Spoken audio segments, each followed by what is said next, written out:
Hi, everybody, and welcome to the Kidney Coach YouTube channel. I am naturopath Fiona Chin from the Kidney Coach website and Beat Kidney Disease Solution. And I'm joined again today by the beautiful Jessianna Seville from the Kidney Nutrition Institute. And she's a renal dietitian, and she's here today to talk about all things snacks. So we've done lunch and dinner and breakfast. So if you've missed those, please go back and have a look at some of the videos below so you can get all that information. But snacks is definitely an area that people get confused about, whether they should be snacking, who should snack, what types of snacks. And so we wanted to dive in today into the world of snacks. So Jessianna, thank you again for joining me. Thank you for letting me be here. I'm excited to share some solutions with people and just, hopefully give people some idea and definitely some clarity about what they need to do. So all those people that are watching, high five, good to meet you, shake your hand. That's awesome. So let's get straight into it. So snacks, does everybody need to have a snack? They're following a kidney diet. This is a great question. Now, when I was in school, a couple years ago, many years ago, we were taught, you should have 6 small meals a day, eat all day long, and that way your metabolism always stays high, etc. I don't believe that is true anymore. So we do not push snacks for all of our patients, and I don't think that's relevant. But there is sometimes when a snack is very, very useful. It's good to know what some tidbits are, so you're not just hanging on for dear life and hunger. But I think it's really important to realize that you don't have to snack. Number one, you don't have to snack. You may need to snack if you need more calories, but you may also want to not snack just to give your body a break. So it's really, across the board, there's a little bit of personal preference, and then there's a little bit about what's healthiest for you. So there's not a one size fit all dogma about snacking. Yeah, that's my understanding too. And we were taught the same thing. You just eat all day and that balances out your metabolism. And then intermittent fasting came along. We know how good it is to give the digestive system a break. So just to give people a little bit more clarity, and someone sitting here going, well, how do I know if I snack or not? If you had a patient in front of you that asked you that exact question, how are you organizing, for want of a better word, people into snack and non-snack groups? Good question. So the first people that we generally almost always include snacks with are people that are losing weight really fast, and they just can't seem to get enough at meals. We'll do everything we can. I call it power packing meals, where we're adding extra fat, trying to keep volume low, but calories high. But there are just some people where they're just not going to get everything. And if you're dropping weight very fast, even you're cutting protein, you're cutting all these things, and we see tons of people that are just dropping weight really fast, which I think is a risk factor in and of itself for progression of kidney disease. Those are people that we will work in strategic snacks for them. So definitely with weight loss. The other group of people that I find snacks can be helpful is there's some people that they just always have their whole life been kind of grazers. So they just eat a little bit, and it tends to be very intuitive for them. So they have always just followed their hunger cues. And so they eat just a little bit all day long. And there's no reason to break that pattern. I find a lot of those people are normal weight, but they're small eaters. I call them grazers. Yeah. That's me. Eat all day. So those are people where snacks can fit in really well. Obviously, for people that have diabetes, where maybe it hasn't totally been ironed out yet, the high and lows of blood sugar, which can be over time, and then you can really cut back on snacking, which I think is great. But at the beginning, as people are trying to get their diet settled and in a good rhythm that works for them, I really think it's important to have some smart ideas on how you're matching your meals to your blood sugar medicines or just your blood sugar patterns in general. Those people not only need to have a strategic snack in case their blood sugars drop low, but just initially as they're transitioning their diet to being stable blood sugar, they may need to have snacks in as well. And just to clarify with the weight loss, how much weight loss is too much? When do you go, this is a healthy amount of weight loss and doesn't require snacking, versus you're losing too much weight too quickly? We need to stabilize that, because we find a lot of people going onto a plant-based alkaline diet lose weight, and this is a question we'd get fielded a lot as well. Yeah, good, really good question. So if you're at a low normal weight in particular, then and you've always been stable, I think any weight loss is probably a bad sign. Yeah. So it doesn't matter if it's 2 pounds, 3 pounds, but that's not a good sign. The other weight loss that we'll pin into is if people are at a normal weight or maybe a slightly higher BMI, but they have a good amount of muscle mass. Mm-hmm. And if I notice they're losing weight, but they're losing strength also, which we'll see sometimes, especially if people don't quite have the protein piece figured out, the calories right, that to me is not a good sign. It doesn't matter if it's 2 pounds or 3 pounds, but I know that they're losing that very important muscle mass, and that is not good. Otherwise, generally speaking, we generally look at like 5% in 30 days. Yeah. It is quite a bit of weight to lose. And so if I have to have exact number, I pin into that. Otherwise, it's very much dependent on what people are telling me, because it's one thing to have a number reflective of weight loss. It's another to be looking at what someone's actually eating and say, whoa, like maybe you've only lost a pound or 2, but truly I can see other things are wasting, for lack of a better word. And I don't know. So those are some of the weight parameters that we'll pick up on to decide if people are losing too much. Are they stable? Is this okay? I mean, some weight loss is like absolutely fabulous for many, many people. So yeah, no, that's a good answer. And again, another great reason why working with a professional is always preferred in these sort of instances. So yeah. Okay, so snacking, and so times of day when people would put snacks in, do you have a preference around that, or is it again a personal preference? It can definitely be a personal preference. So here's what I often will see. Probably the number one favorite snack time of every person is that mid-afternoon. So after lunch, before dinner, that's probably the most common snack.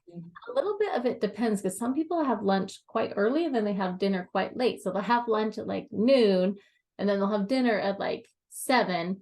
That's a pretty big gap of time. And so they almost use a snack as a mini meal and then they have a light dinner. So, but definitely even people that are eating at 5 or 5:30 or 6, that mid-afternoon snack is most common.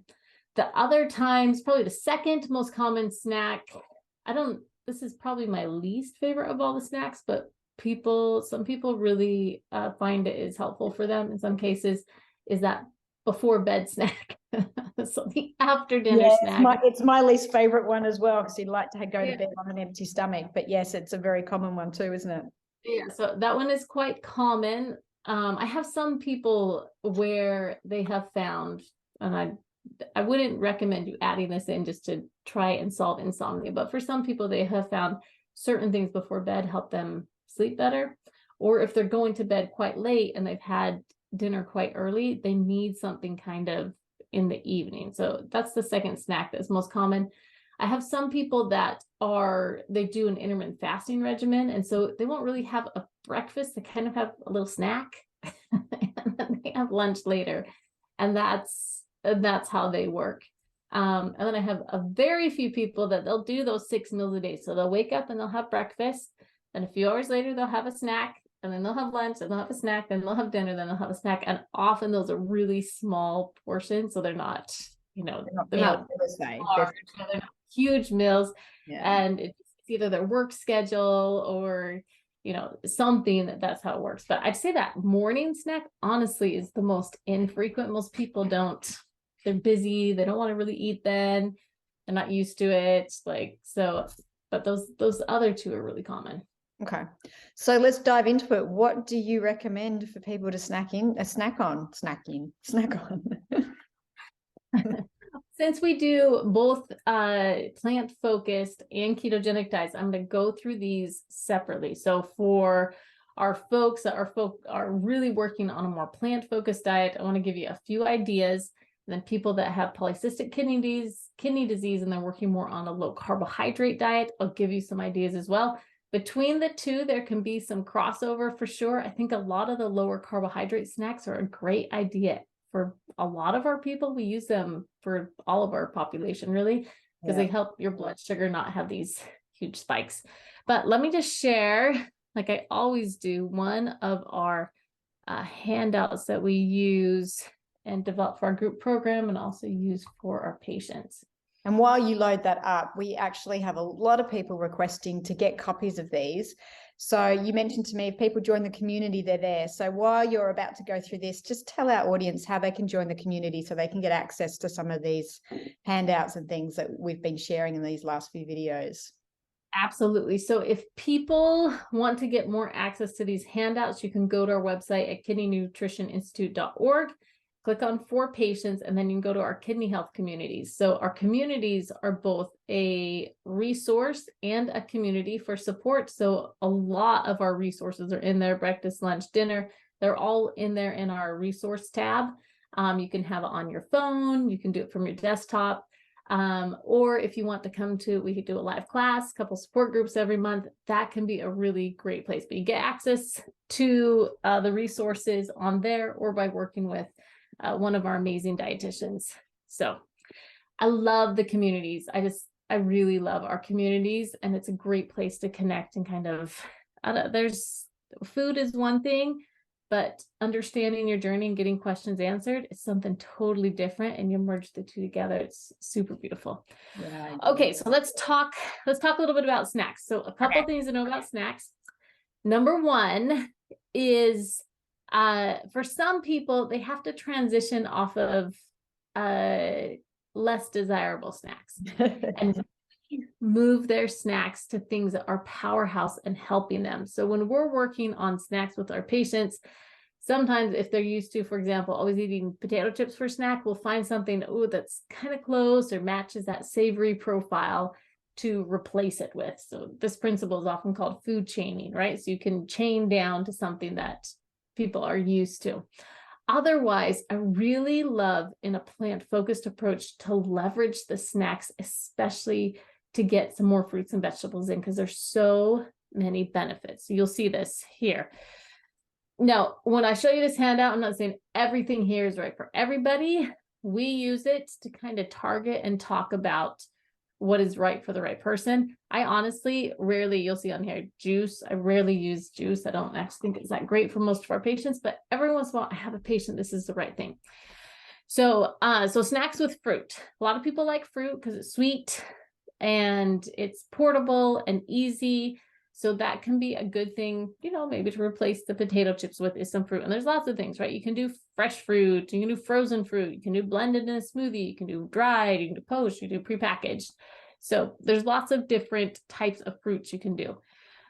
I am a berry lover. I love berries. That is hands down my favorite snack, to tell you the truth. I love berries. So vegetable snacks, a lot of times when we think about vegetables, we only think about the raw vegetables, right? Carrot sticks, snap peas, peppers, but there's so many different snacks you can do. I love the raw vegetables. They are great snacks to have, but they're not the only way to get more vegetables in. You can do baked vegetables, can be a really, really awesome snack. I like to do, or roasted vegetables. So I'll cut up some vegetables and roast them with some nice olive oil, and then I'll put them in the fridge. And I actually don't mind them cold. My husband doesn't like that. He wants to heat them up, but that's a really nice snack to have. You can also do something that is baked, like baked kale. Some people master the baked kale. I'm about 50-50 on it, but if you can master it, it's actually really tasty. Zucchini, beets, carrots, radish, those can be some really good baked snacks. And then of course the raw ones like cucumber, squash, broccoli, carrots. I really like purple cabbage. I don't know why, but I love eating it raw with a little bit of dip on it. I think it's really, really good. Yeah. One thing you're going to know, and I'm reading this, and excuse me. Some people are thinking, whoa, too much potassium. I'm glad you said that. I was going to ask you about that. So yes. I can't be eating all those beets. I can't be eating sweet potatoes. I can't be eating whatever. But not everybody needs a potassium restriction. Just because you have kidney disease does not mean you have to restrict potassium. Potassium does not hurt your kidneys. If you need to be limiting it, there are lots of different ways to look at it. I think you guys have another episode on potassium. We have tons of videos on our channel about this to clarify it. It is one of the biggest misconceptions. So thank you I mentioned high potassium. I would say it's only in the late stages and if it's indicated on a blood test. Otherwise, taking potassium out early actually increases your risk of kidney decline. Yes, I 100% agree. If you take it out, you've read online top 10 foods to eliminate, and you're like, oh, I got to take out sweet potatoes, I got to take out avocado, I got to take out all these high potassium foods. Don't do it. Potassium is such an important, wonderful mineral. Some people need to be careful while you figure out where the imbalance is coming from, but not everyone. So yes, enjoy high potassium foods if it's not on a blood value or you're very, very late stage, in which case it's still determined by your blood values. Yeah, exactly. Okay, so a couple of vegetable snacks. This is my preference. First is to use vegetables as a snack if that can be satisfying to people. I think it's really the best place, even more than fruit, even though I like fruit. Okay, so if people want to do something, maybe a more grain-based snack, we really love doing popcorn. Popcorn can work really good for a lot of people because it's simple and easy and crunchy, and it's reminiscent of things like those packaged crunchy snacks. So there can be a lot of good feelings around popcorn. And then you can do tons of different flavors on it, which can be really fun if you're feeling like your diet's bland. So we like to do a lot of different things with that. Okay, some people do rice cakes. No, controversial. It is rice cakes, candy corns, and marshmallows are like things people have really strong feelings about. Oh, really? That must be an American thing because candy corn. Maybe it's an American thing. I don't know.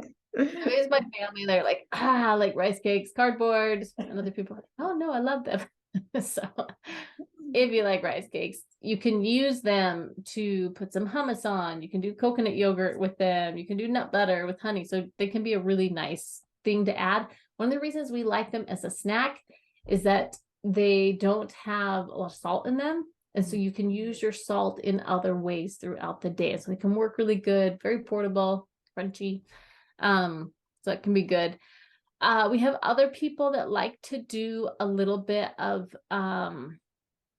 they like to do avocado and then sprinkle chili powder on it, which is good, and lime, hummus, and veggies. One of the recipes on our website is veggie dippers. So you have the hummus at the bottom of your mason jar, and then you can just dip your carrots or celery and take it on the go, and you just can dip it out without having 2 containers. Fresh salsa can be really nice and get a real low sodium corn chip. That can be one that people are familiar with, can work really good. And I actually really like for some of my patients to use olives. We'll get a lower sodium olive, or sometimes we just do regular and we just fit it into the budget of the day. But I like olives because they're a good source of fat. They have a lot of good iron in them, actually, with how they process them. And for many of our people, that's a really big nutrient they miss. So I like olives. I think they're delicious too. Not everyone likes them, but a lot of people do. Yeah, I love them. So those are, so a couple snacks there. A few other snacks that we'll do is some people just like to do a yogurt with fruit on it, right? It's got protein, it's got fat, it's got those berries. Super easy. A lot of people really enjoy doing that. Toast or rice crackers with that smashed avocado. I know I keep bringing up avocado, but it's a good healthy fat. And again, I don't love snacks that are just straight carb. People tend to get their blood sugars going up and down. So getting some fat in there is really nice. People feel more satisfied, and then you don't keep coming back to snack and snack and snack and snack. We'll do power bites or power bombs, where we're doing a lot of different things in them. So sometimes we do them with dates and hemp seed and flax, and we have a really great recipe, especially coming into the holidays now on our website, that are gingerbread bites. That's been one of the favorites of a lot of my patients. It's got quite a bit of good iron in it, but it's a little bit sweet, but it's got a lot of good calories in it too. There's a bit of blackstrap molasses. And then some people will do homemade granola bars because we can cut the sugar down, or applesauce blondies, or, something like that can work. People want something a little bit sweeter. Okay, so that's on some of our plant focused snacks. I really love just using a little bit, if you must have a snack, a little bit of a leftover. If you had leftover something from the day before, use a little bit of that leftover, because again, you're going to get a good rounded out like protein and fat in there, not just straight carbs, which I think is good. For our folks that are doing keto, we really like to push on the fat for snacks. So using fat bombs, we'll use hummus for snacks. We'll use berries and walnuts, and any of those work really, really well, because again, keep your blood sugar stable and not knock you out of ketosis. For our folks that need to add calories. Now, I know you and I were talking about one set of people that will really look at closely on strategizing snacks is people that are having a lot of weight loss and they don't want to. And a lot of times we will leverage snacks to stabilize the weight, and it works great. So some of our higher calorie snacks, these are things people don't need to eat a lot of. Some people just even use truly food as medicine. They're like, I need to stabilize my weight, so I'm going to put this in. Sometimes they'll do it after a meal. Sometimes they'll use it truly as an in-between snack. So homemade coconut butter, or you can just buy coconut butter, but coconut butter works really good for people that like coconut butter, because it can spread on things easy, tons of good healthy fat in it. We'll use, again, the fat bombs, which are really tasty. These are the hummus dippers that I talked about, where you can just do any dip. You can do basil pesto, guacamole, a ranch veggie dip. We have a lot of people that we have a recipe for pesto mayonnaise, and they'll mix like a good quality mayonnaise with a little bit of pesto, and they'll use that as a dip, and it's easy for them and has a lot of good quality calories in it. You have to use a good mayo, though, that doesn't have crap oil in it, like soybean or canola. So a good quality, if you do that, but it's a good one. Some people like to mix, again, like a little bit of mayo, avocado, cumin, lime, hot sauce, and kind of get this Mexican flavor. And that's super yummy as well. And they'll just put it in a cup and put their veggies in it, or keep it in the fridge and then just dip veggies for a snack. Some people do a quick porridge in the cold season. That can be a nice snack if you want something hot. I have some people, it's not listed on here, but they'll do a golden milk also for a snack, where they're using a little bit of turmeric and all the good spices that are in there, and they're all kidney friendly. We have that recipe also on our website. It's one of my favorites in the winter, because it just is so savory, and like, I don't know how to describe it, but it's fragrant and makes you feel good, and it's warm in your stomach. Really, really nice. Olive tapenade, again, almost all of these foods have a medicinal property. So olives, a lot of good healthy fat. Capers are one of your highest sources of quercetin, which is anti-inflammatory. Parsley has too many benefits for me to name, but it's also a great anti-inflammatory, good detoxifier, like full of powerhouse nutrients. Olive oil, of course, with its high polyphenols. So like just olive tapenade in and of itself, put it on whatever your vehicle of choice is, the vegetable, rice cake, cracker. But this is a really good powerhouse, easy to do recipe. And then some people will use a frozen dessert, especially in the summer, to boost up their calories, because you can put quite a bit of calories in those.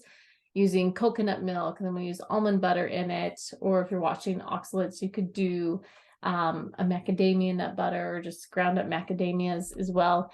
And then a little bit of maple syrup in there, and you blend it up in your ice cream maker, and it's really good, low sugar, not the same as what you get in the store, and doesn't have all the fillers. So it can be another really good choice as well. Yum. Okay, I've given a whole bunch of ideas. I have more, but I just want to stop so I'm not fire hosing ideas out there. Any like questions or thoughts about that, or things that you guys use as snacks, I guess? No, very, very similar. And I think, you know, it just comes back to, I really like the high fat snacks because they keep you fuller longer. I mean, that's the whole point of fat, and they give you more energy. So, you know, with kidney disease, we know people can be prone to fatigue and things like that. So I do like those ketogenic fat, like I'm a big fan of fat bombs and those sort of things, and berries, like you mentioned, and making that almond ice cream, like putting frozen blueberries in there and all of those sort of things. So they'd be the things that we go for.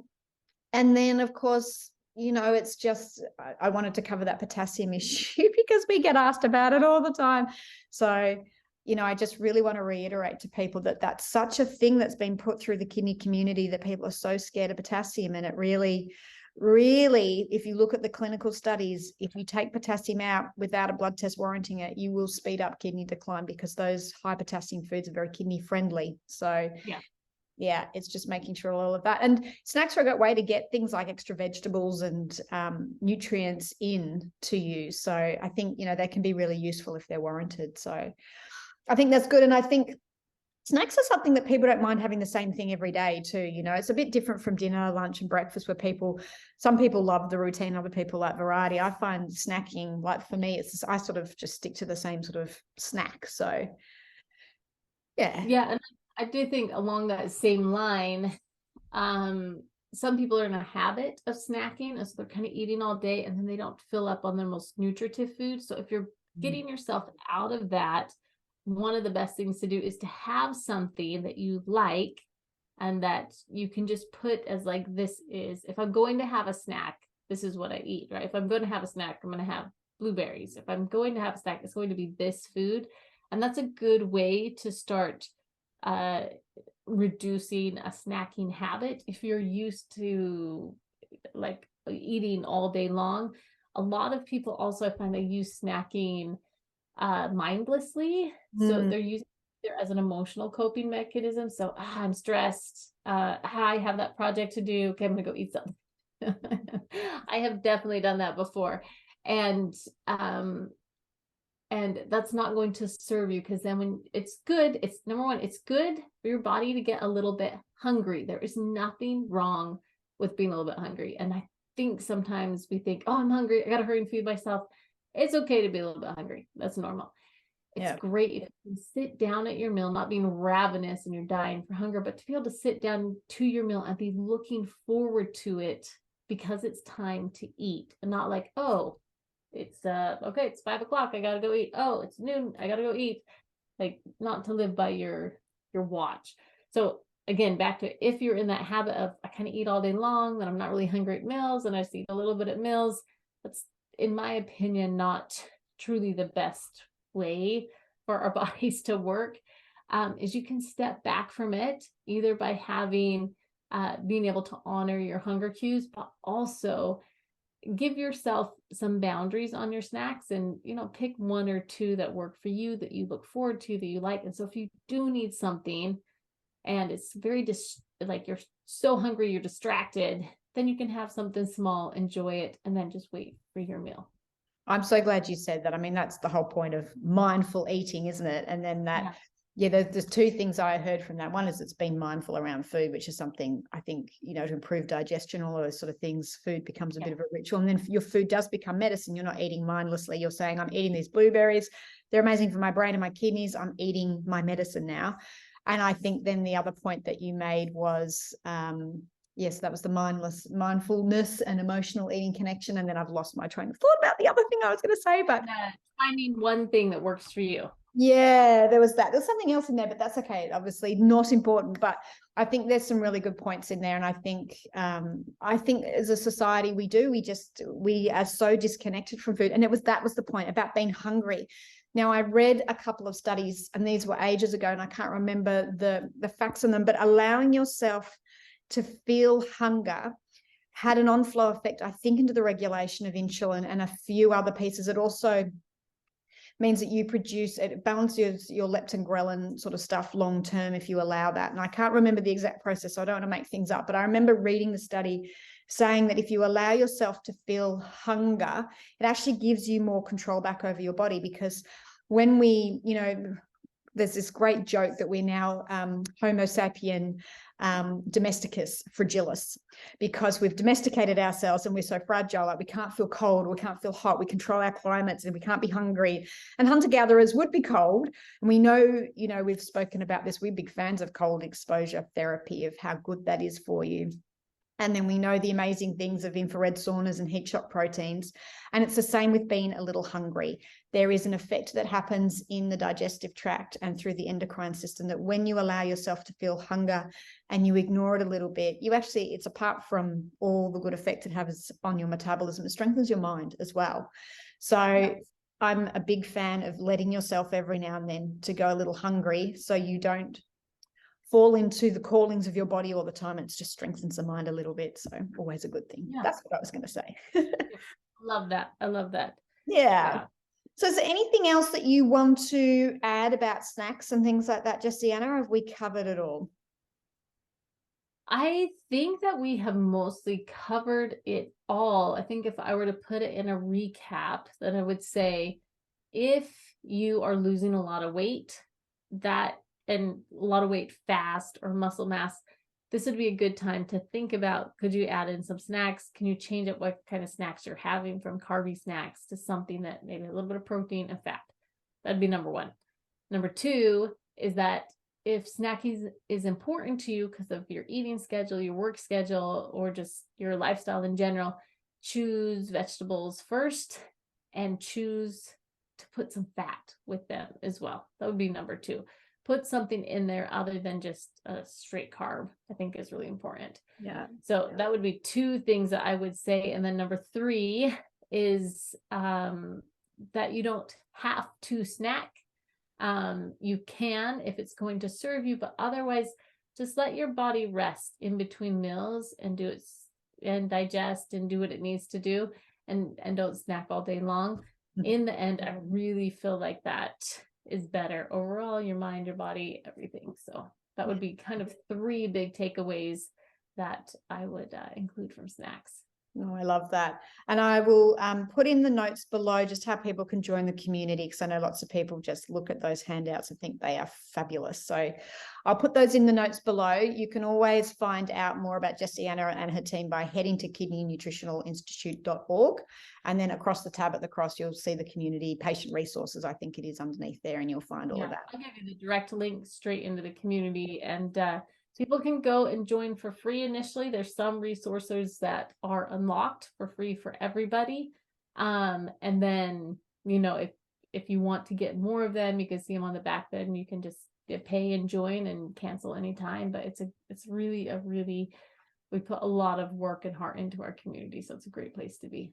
Yeah. And we were saying before, just having a community of people to support you. That's the whole point of Kidney Coach too, right? So it's just having a community of people that are working towards a common goal, and knowing you're not the only one going through this, and hearing of people's success stories and things like that, which is what a community gives you access to. I think, apart from being super inspiring, it also helps you to keep on track, to know that if someone else can do it, then there's no reason that you can't also reverse and improve your kidney disease. So definitely possible. We are beginning, I never thought I'd see the things that we're seeing out of our community, people coming on dialysis and all sorts of crazy things. And so, but what I think is possible with kidney disease is, getting bigger and bigger all the time. So it's amazing. So yeah, awesome. It is exciting, because I don't think a kidney disease diagnosis means you're going to end up on dialysis. And if you take some steps and you just use it as like, hey, here's my body setting up the white flag to make some changes, make some changes, improve your lifestyle, kind of dig into all the great things that are out there. The research is there that you really can have some good outcomes by changing how you're living and how you're eating, and what supplements you use, and can really make a big difference. Yeah, really well said. And that's really the message that both Jessianna and her team and myself, and I know a few others, are trying to get through there, that kidney disease doesn't have to be a life-ending diagnosis. There is hope with it. So, and we've seen people turn things around even quite quickly. So yeah, well, thanks again, Jessianna. I always appreciate your time and your knowledge and your expertise and everything that you bring to us. If you have any questions for Jessianna, or you want her to speak about something specific, or her team, leave it in the comments below. I know lots of people have been doing that, which has been really great. Again, if you want to know more about Jessianna and her team, she is from the kidneynutritionalinstitute.org, but I'll put all of that below. If you want to know more about what we do, head to kidneycoach.com and you'll find all the information on there, including our program and our supplements. And remember to subscribe to this YouTube channel. It means you will get informed anytime we put up new content. We're putting out some great content at the moment because we've got amazing people like Jessianna that are working with us to make sure that you guys are kept up to date with all the latest things kidney. And remember, potassium could be your friend, not foe. Jessianna, thanks again for joining us. I always appreciate you. And thanks again for being part of our community. We look forward to seeing you next time. Bye. Great. Thanks for letting me be here.